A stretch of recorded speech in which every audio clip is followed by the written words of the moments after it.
Hi, it's me again with Corel Draw Tips and Tricks. Just a couple hours ago, I made a video about adding text to a 3D model. And then somebody asked me how I drew this.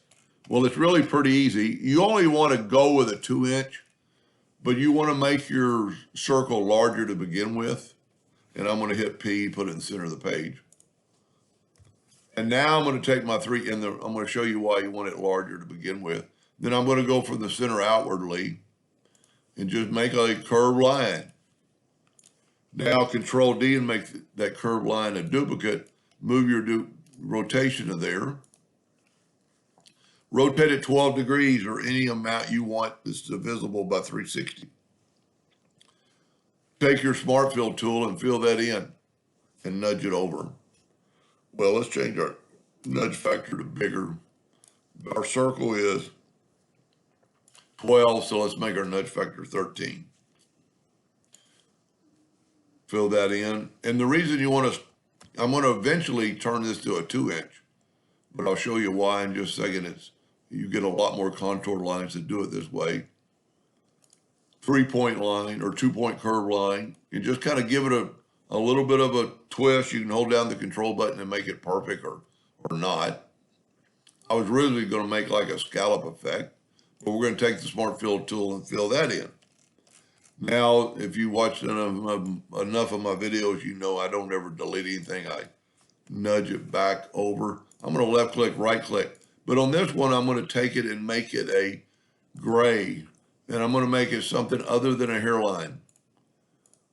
Smaller than a little bit larger than a hairline.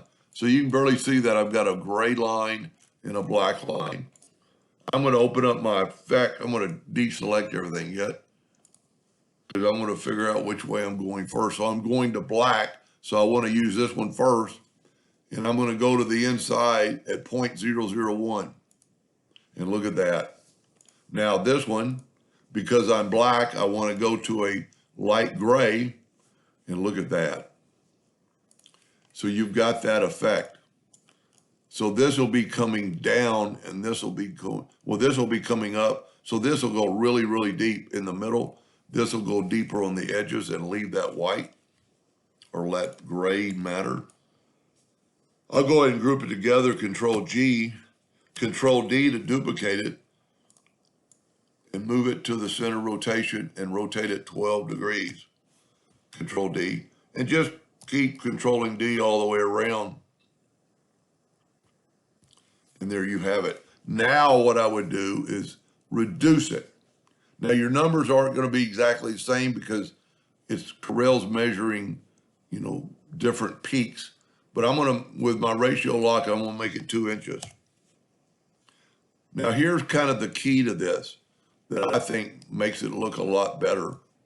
If you will look, it's pretty sharp, but we're gonna take this and convert it to a bitmap.